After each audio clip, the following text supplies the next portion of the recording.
Assalamualaikum Ibu, selamat pagi. Waalaikumsalam warahmatullahi wabarakatuh. Selamat pagi, Sus. Baik Ibu, perkenalkan saya perawat Anis yang akan menangani Ibu pada pagi hari ini. Jadi, saya ingin memastikan terlebih dahulu identitas Ibu ya Bu. Benar dengan Ibu Anggi, 45 tahun? Benar, Sus. Baik Ibu, jadi sekarang keluhan utamanya apa Ibu? Keluhan utama saya mudah pasal lelah, Sus. Dan sesak napas, Sus. Apabila saya berjalan, saya sering merasa capek, Sus. Baik Ibu, kita akan melakukan pemeriksaan untuk mengetahui penyebab dari keluhan Ibu itu ya Bu. Jadi pemeriksaannya ini ada pemeriksaan berat badan, kemudian kadar gula darah, kadar kolesterol, dan juga tekanan darah. Nah, pemeriksaan yang pertama ini kita akan melakukan penimbangan berat badan ya Ibu. Sebelum itu saya akan melakukan cuci tangan 6 langkah.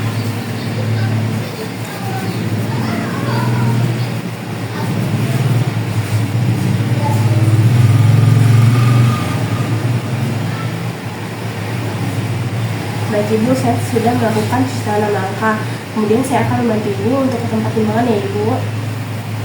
Baik, saya bantu ya Ibu. Baik, Sus. Nah, sebelum melakukan penimbangan, apakah Ibu memakai aksesoris? Memakai, Sus. Kalau bisa, dilepas dulu ya Ibu. Kita simpan dulu ya Ibu. Baik, Sus. Silakan Ibu naik, nanti pandangannya ke depan ya Ibu.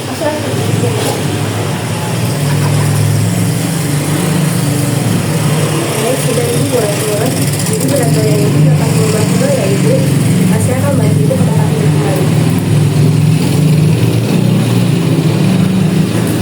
Baik Ibu, untuk posisinya Ibu lebih nyaman untuk duduk atau tidur?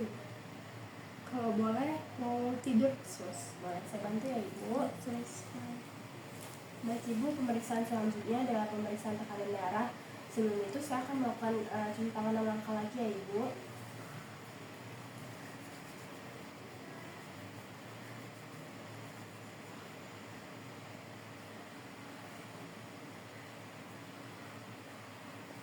Baik Ibu, saya sudah melakukan cuci tangan 6 langkah. Selanjutnya kita akan melakukan pemeriksaan tekanan darah ya Ibu. Apakah Ibu siap?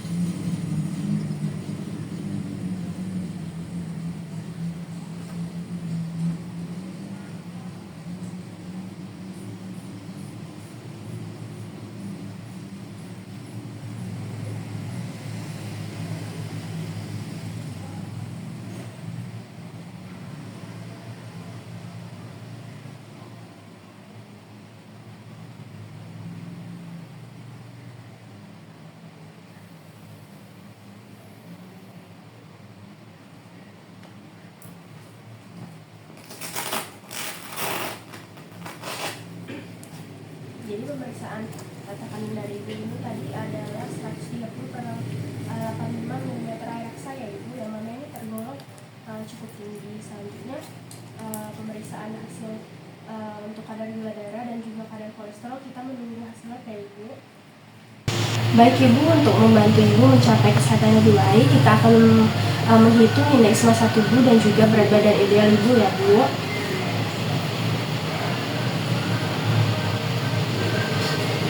Baik Ibu, dari hasil pemeriksaan tadi perhitungannya indeks massa tubuh Ibu itu 34 ya Ibu, yang mana ini termasuk dalam obesitas kelas 1.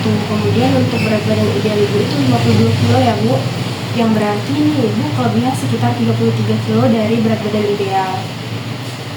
Wah, berarti saya kelebihan ya, Sus. Dan bagaimana saya ingin mencapai berat badan ideal tersebut, Sus? Bisa Ibu, yang penting Ibu nanti melakukannya secara bertahap dan juga Ibu konsisten. Nah, apakah Ibu ada pertanyaan lebih lanjut? Tidak ada, Sus. Baik, jadi pemeriksaan kita sudah selesai ya Ibu. Apabila Ibu nanti ada pertanyaan lebih lanjut atau Ibu perlu bantuan saya, Ibu bisa panggil saya secara langsung atau menekan bel panggil yang sudah ada di sini. Baik, jadi terima kasih ya Ibu. Semoga sehat selalu. Saya pamit dulu. Wassalamualaikum warahmatullahi wabarakatuh. Waalaikumsalam warahmatullahi wabarakatuh. Terima kasih, Sus. Ya. Assalamualaikum warahmatullahi wabarakatuh, Ibu. Waalaikumsalam warahmatullahi wabarakatuh. Selamat pagi, Bu Andi. Benar ini dengan Ibu Andi dengan usia 45 tahun. Saya perawat alternatif pagi Nuzapura yang bertugas pada hari ini dari jam 8 sampai jam 1 nanti. Baik Ibu, di sini saya melihat hasil pemeriksaan Ibu. Ibu bahwa mengalami sesak napas dan mudah lelah ya Bu. Bisakah Ibu ceritakan bagaimana lebih lanjut bagaimana keluhan ini bisa mempengaruhi aktivitas harian Ibu? Iya, saya sering merasa lelah, bahkan ketika saya sedang berjalan sebentar saja.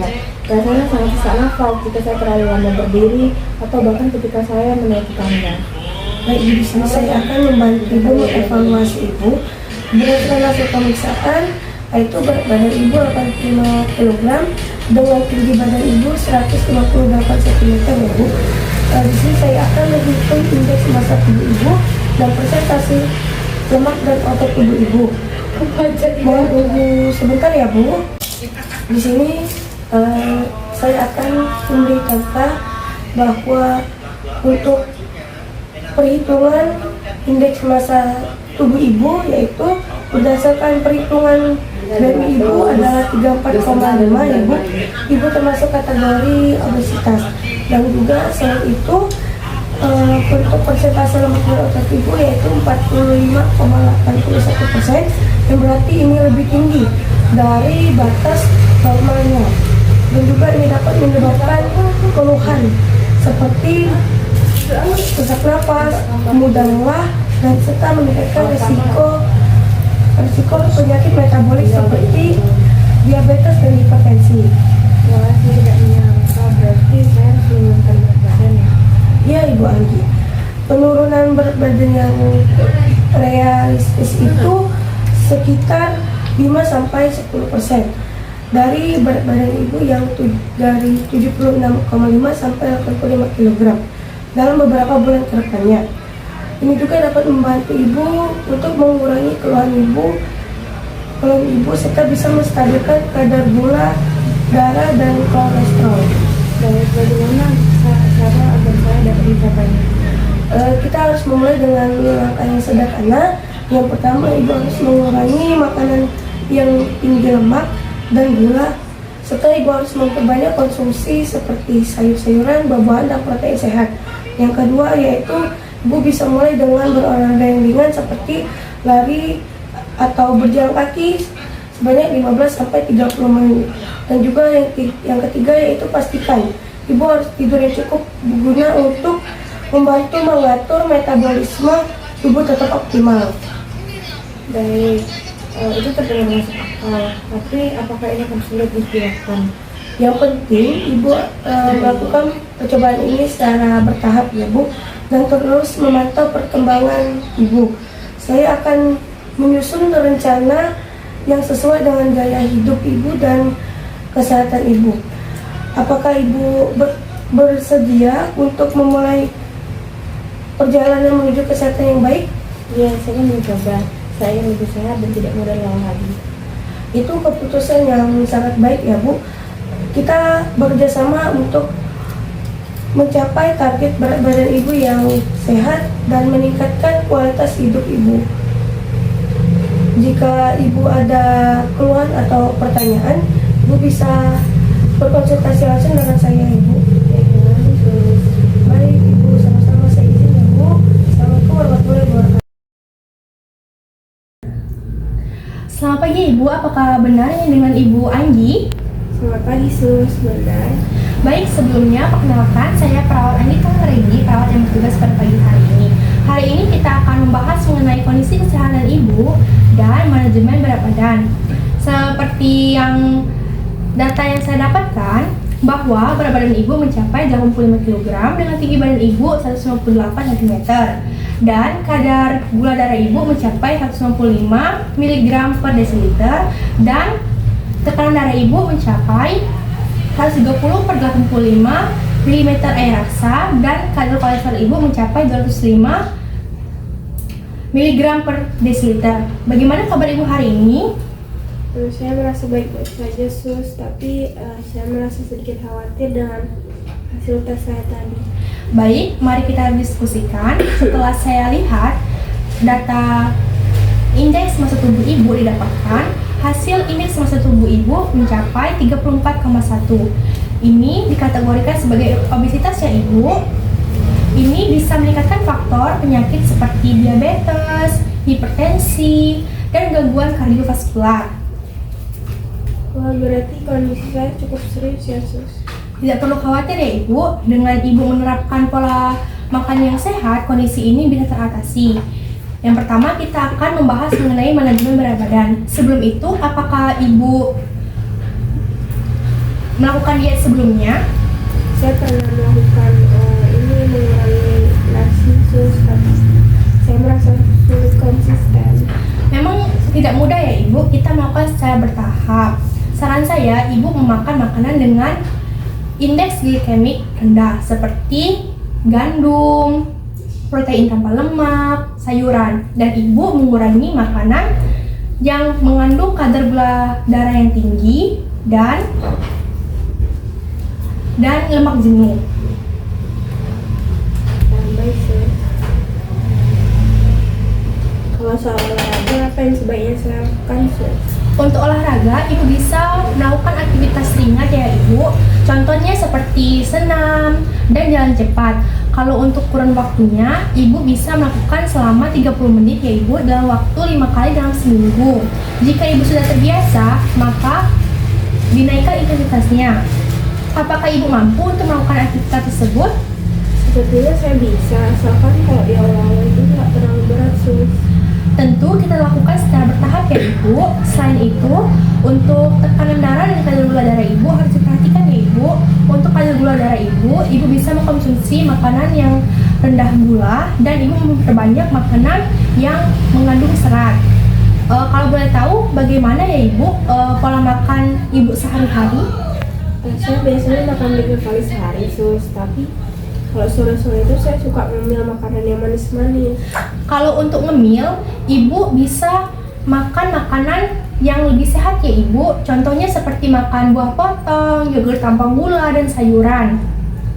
Selain itu, kalau untuk kadar kolesterol, ibu bisa makan atau mengkonsumsi makanan ikan yang berlemak. Contohnya seperti ikan tuna dan ikan salmon, kacang-kacangan, dan minyak zaitun. Di sini saya membawa poster mengenai manajemen berat badan ya ibu.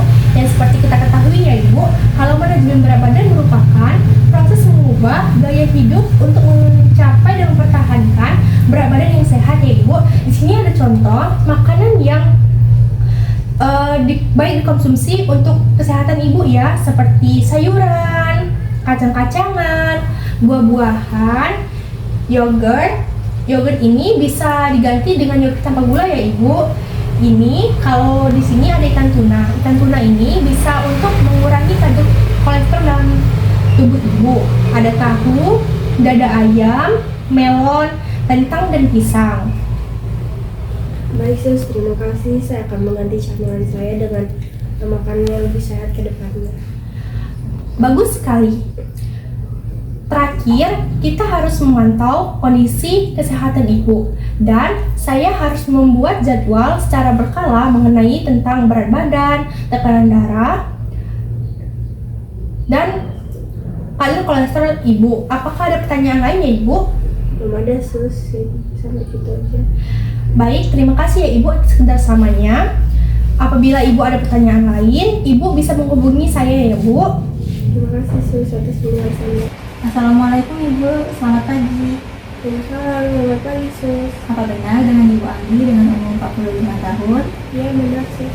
Baik, perkenalkan saya Rita Saputri. Saya akan menjelaskan tentang edukasi faktor risiko berat badan berlebih. Hal ini akan membutuhkan waktu selama 5-10 menit. Apakah Ibu bersedia? Iya, saya bersedia, Sus. Baik, berdasarkan data yang telah dilakukan oleh perawat sebelumnya ya Ibu, bahwa berat badan Ibu 85 kg dengan tinggi badannya 158 cm. Hal ini menunjukkan bahwa Ibu memiliki indeks massa tubuh yang berlebih yang tergolong untuk obesitas. Lalu, ada beberapa faktor risiko yang dapat menyebabkan kelebihan berat badan atau obesitas tersebut, yaitu yang pertama faktor genetik. Faktor genetik dapat mempengaruhi bagaimana tubuh ibu menyimpan lemak dan metabolisme. Apakah ibu ada anggota keluarga yang memiliki berat badan berlebih juga? Ya ada sus, keluarga saya ada yang lebih muda. Ya, baik. Selain itu, faktor lainnya adalah pola makan yang tidak sehat juga, Bu. Misalnya berkonsumsi makanan yang tinggi kalori, kurangnya asupan buah dan sayur, serta kebiasaan makan yang berlebihan dapat mempengaruhi berat badan. Apakah ibu merasa pola makan ibu sehat selama ini? Sebetulnya belum sus, saya juga suka minum makanan yang manis-manis. Baik. Itu bisa menjadi salah satu faktornya ya ibu. Selain itu, kurangnya aktivitas fisik juga sangat berkontribusi terhadap obesitas tersebut. Apakah ibu rutin berolahraga? Sebetulnya kurang sus, saya juga sukanya itu rebahan gitu sebelum Baik. Memahami semua hal yang tadi sangat penting karena kelebihan berat badan dapat meningkatkan risiko berbagai penyakit seperti diabetes tipe 2, penyakit jantung, dan tekanan darah tinggi. Hasil lab juga menunjukkan gula darah ibu 155 mg per desiliter dan kolesterol 205 mg per desiliter ya, yang menunjukkan bahwa ibu beresiko mengalami masalah kesehatan yang lebih lanjut jika tidak ditangani. Terus apa yang harus saya lakukan sus? Baik, sebaiknya pertama-tama kami perlu merencanakan program diet untuk ibu dan meningkatkan aktivitas fisik secara bertahap. Ini akan membantu menurunkan berat badan dan memperbaiki kesehatan secara keseluruhan. Juga penting untuk memantau kadar gula darah dan kolesterol secara rutin. Terima kasih sus. Ada yang perlu ditanyakan lagi, ibu? Jika ada yang perlu ditanyakan, ibu bisa memanggil saya dengan memencet bel atau memanggil saya dengan bantuan keluarga. Terima kasih. Assalamualaikum, selamat pagi Ibu. Waalaikumsalam, selamat pagi sus. Apa benar ini dengan Ibu Anggita, usia 45 tahun? Iya benar sus. Baik Ibu, pada pagi hari ini kita akan membahas sedikit tentang manajemen berat badan. Salah satu cara yang cukup efektif adalah dengan mencatat asupan makanan, aktivitas fisik, dan juga perubahan berat badan. Apakah Ibu pernah mencoba melakukan itu? Saya belum pernah mencatatnya sus, gimana caranya? Tidak masalah Ibu, caranya cukup sederhana. Ibu bisa memulai dengan mencatat apa yang Ibu makan setiap harinya, termasuk jenis makanan, porsi, dan juga waktu makannya. Ini akan membantu Ibu melihat pola makan yang mungkin perlu kita perbaiki. Berarti harus dicatat semua ya sus? Betul Ibu, selain itu juga Ibu bisa mencatat aktivitas fisik yang dilakukan. Misalnya nih, ketika Ibu berjalan kaki, berolahraga, atau mungkin aktivitas fisik sehari-hari, contohnya ketika Ibu menaiki tangga. Jangan lupa juga untuk mencatat perubahan berat badan setiap minggunya Ibu, karena hal ini akan membantu kita untuk memantau apakah ada perubahan yang perlu kita evaluasi. Berarti perlu disiplin banget ya sus? Iya Ibu, memang perlu konsistensi, tapi dengan pencatatan ini Ibu bisa lebih mudah untuk mengontrol dan melihat apakah ada hal yang perlu Ibu perbaiki dalam pola makan ataupun aktivitas fisik. Saya yakin Ibu bisa. Baik, terima kasih sus, saya akan mulai mencatatnya.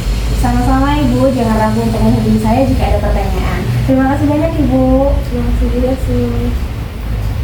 Selamat pagi Ibu. Selamat pagi. Benar, ini dengan Ibu Anggi. Benar. Baik, saya perawat Aisyah yang berjaga dari jam 7 pagi sampai jam 2 siang nanti. Bagaimana Ibu kabarnya hari ini? Baik sus, di sini saya merasa lelah dan capek dan pastinya. Oh, baik. Karena memang itu wajar ya Bu ya, yang Ibu alami itu pasti seperti itu. Jadi hari ini saya tujuannya mau ngobrol sedikit tentang manajemen berat badan ya Bu. Salah satu cara yang bisa kita lakukan itu mencatat berat badan setiap minggu. Mencatat berat badan, kenapa itu sus? Jadi gini Bu, dengan mencatat berat badan setiap minggu itu kita bisa melihat apakah ada perubahan. Kan sekarang berat badan Ibu itu 85 kilo kan tercatat di sini, dengan tinggi badan Ibu itu 198 cm, yang artinya Ibu itu memasuki kategori kelebihan berat badan. Jadi kita ingin tahu nih apakah ada penurunan atau kelebihan dari diri Ibu itu. Mencatat berat badan itu bisa berhasil kan? Betul, bisa berhasil jika apa yang Ibu lakukan, misalnya pola makan Ibu teratur atau aktivitas fisik Ibu baik, itu berarti berhasil. Apakah ini ada sangkut pautnya dengan kesehatan Bu? Iya, karena dengan mencatat berat badan ini kita bisa merencanakan diet untuk kedepannya, biar bisa merencanakan intervensi kedepannya. Apakah Ibu harus diet ataukah Ibu sudah cukup seperti itu dengan pola makannya. Terus sebagai adakah langkah yang bisa untuk saya, Bu? Iya, ada, nanti akan saya kasih buku kecil catatan setiap minggu ya Bu, biar mencatat berat badan ibu tiap minggu. Jadi tiap minggu kalau ibu sudah menimbang dicatat di sini ya Bu ya. Baik Sus, terima kasih. Oke, baik. Terima kasih ya Bu. Kalau ibu ada merasa tidak nyaman atau merasa terganggu atau masih bingung, bisa tanya ke kami bisa membantu ibu. Baik Sus, terima kasih. Ya, terima kasih kembali ya Bu sudah meluangkan waktunya. Saya izin pamit ya Bu. Ya,